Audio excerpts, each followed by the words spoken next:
दोस्तों, बिहार में इस बार एआईएमआईएम 18 सीटें जीत सकती है। जी हाँ, बिहार के सियासी जानकार कुछ ऐसा ही दावा कर रहे हैं।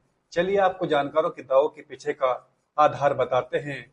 वह किस आधार पर ऐसा दावा कर रहे हैं कि असदुद्दीन अवैसी की पार्टी इस बार 18 सीटें जीत सकती है बिहार विधानसभा चुनाव में। आपको बता दें कि पिछली बार यानी कि 2020 के विधानसभा चुनाव में एआईएमआईएम ने सबको चौंकाते हुए 5 विधानसभा सीटों पर जीत दर्ज की थी। यह सभी सीटें सीमांचल इलाके से आती हैं। हालांकि 5 में से 4 विधायकों को बाद में तेजस्वी यादव वाली राष्ट्रीय जनता दल ने तोड़ लिया था। सिर्फ एक विधायक एआईएमआईएम के पास बचे थे और उन विधायक का नाम था अख्तरुल इमान, जो एआईएमआईएम के बिहार इकाई के प्रदेश अध्यक्ष भी है। लेकिन इस बार कहा जा रहा है, दावा किया जा रहा है कि 5 से ज्यादा सीटें एआईएमआईएम जीत सकती है और सियासी जानकार इन सीटों की संख्या 18 तक बता रहे हैं। और वह किस आधार पर 18 तक संख्या बता रहे हैं, चलिए आपको बताते हैं। आपको बता दें कि 13 करोड़ आबादी है बिहार की, जिसमें से करीब 17.5% मुस्लिम आबादी है। यानी कि वोटर लिस्ट में देखा जाए तो इसमें भी 16% के आसपास मुस्लिम वोटर भी नजर आएंगे। तो इन मुस्लिम वोटों में से 5,23,279 वोट 2020 के विधानसभा चुनाव में एआईएमआईएम को मिले थे। कितने? 5,23,279। इस बार कहा जा रहा है कि यह 5 लाख वाली संख्या 15 लाख तक पहुंच सकती है अगर एआईएमआईएम कुछ ज्यादा मेहनत करती है। अगर अवैसी कुछ ज्यादा जोर लगा दिए तो संख्या 5 लाख से बढ़कर 15 लाख तक पहुंच जाएगी। और अगर ऐसा होता है तो एआईएमआईएम का प्रदर्शन खुद खुद बर खुद सुधर जाएगा और उसकी सीटों की संख्या 18 तक पहुंच सकती है। ऐसा सियासी जानकार दावा कर रहे हैं। आपको बता दें कि पिछली बार एआईएमआईएम ने 20 सीटों पर चुनाव लड़ा था, यानी कि 20 सीटों पर अवैसी ने अपने उम्मीदवार उतारे थे, जिसमें से 5 सीटों पर जीत हासिल हुई थी। बाकी 15 सीटों पर कई सारी सीटें ऐसी थी जहां पर एआईएमआईएम के उम्मीदवार को बहुत अच्छे वोट मिले थे। कहीं 20,000, कहीं पर 30,000 और कहीं पर 10,000, तो ऐसे अच्छे खासे वोट मिले थे एआईएमआईएम को। और कहा जा रहा है कि इनमें से बहुत सारी सीटें ऐसी हैं जो इस बार निकाल सकती है, यानी कि इस बार एआईएमआईएम जीत सकती है। तो जो 5 सीटें जीती थी उन सीटों पर इस बार भी जीतना तय माना जा रहा है।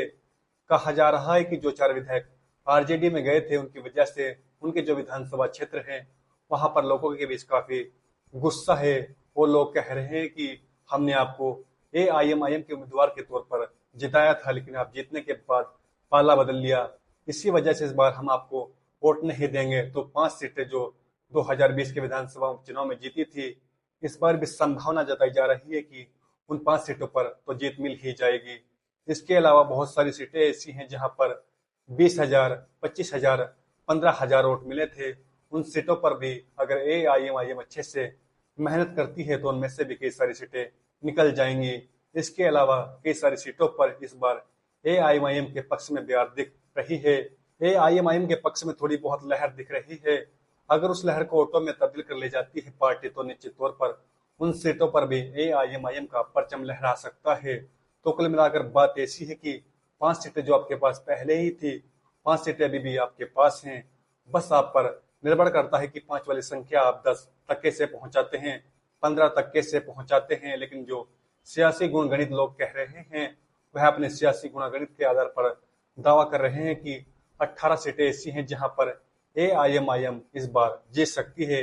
ये 18 सीटें ऐसी हैं जहां पर एआईएमआईएम अच्छे से खासे वोट हासिल कर चुकी है और 2020 के विधानसभा में भी बस आपको थोड़ा सा और जोर लगाना है, वोटरों को आकर्षित करना है, लोगों के बीच जाना है, अपनी बात रखनी है।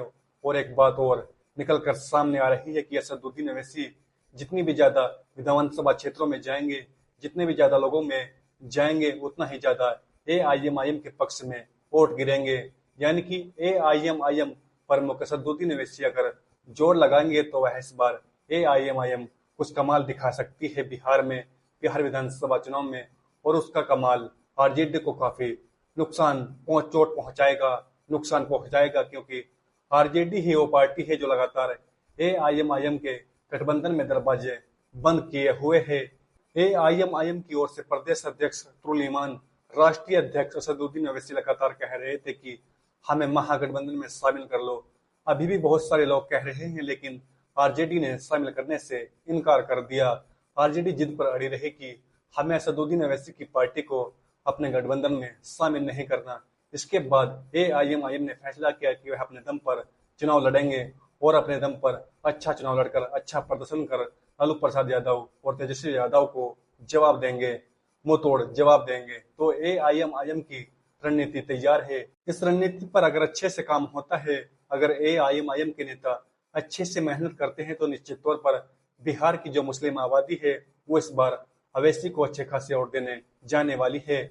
बहुत सारी जगहों पर सोशल मीडिया पर आप देखिए, बहुत सारे यूट्यूब पर भी आप बहुत सारे ग्राउंड रिपोर्ट भी देखिए जिसमें मुस्लिम खुले तौर पर ये कह रहे हैं कि बहुत हो गया, आरजेडी को हमने बहुत ज्यादा वोट दे दिया, बहुत सालों से वोट देते आ रहे हैं, कांग्रेस पर भरोसा जता लिया, लेकिन अब भरोसा सिर्फ और सिर्फ एक इंसान पर है और उस इंसान का नाम है असदुद्दीन ओवैसी। तो बिहार की मुस्लिम आबादी काफी हद तक, एक छोटी आबादी नहीं बहुत बड़ी आबादी, काफी हद तक ओवैसी की ओर उम्मीद भरी नजरों से देख रही है। लेकिन यह सिर्फ क्या बातें होंगी, क्या लोग सिर्फ ओवैसी को लेकर बातें कर रहे हैं, जुबानी समर्थन दे रहे हैं, या वो वोट देने जाएंगे तो एआईएमआईएम के पतंग के वाले चुनावी निशान पर बटन दबाकर एमआईएम को वोट देंगे? यह सब देखने वाली बात है। यह सब भविष्य में देखने को मिलेगा, भविष्य में सब पता चल जाएगा। लेकिन जो वोट है वो मुस्लिम वोटर है बहुत मुखरता से एआईएमआईएम का समर्थन करते हुए नजर आ रहे हैं। और इसी आधार पर बिहार के सियासी पंडित जो पटना में बैठते हैं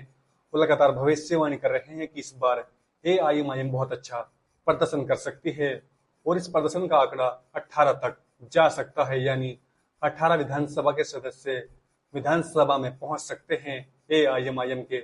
अब सब कुछ भविष्य में नजर ही आ जाएगा, सब कुछ भविष्य में देखा ही जाएगा और सब कुछ निर्भर करता है एआईएमआईएम के नेताओं की मेहनत पर, ऐसा भी सियासी पंडित कह रहे हैं। तो कुल मिलाकर बात इतनी है कि एआईएमआईएम की संख्या पिछली बार से बढ़ने वाली है, यह तो निश्चित है, लेकिन कितनी बढ़ेगी ये भविष्य में पता चल जाएगा। फिलहाल इस वीडियो में इतना ही। अगर आपको हमारा यह वीडियो अच्छा लगा है तो इस वीडियो को लाइक कर दीजिए, वीडियो को शेयर कर दीजिए और चैनल को सब्सक्राइब भी कर लीजिए।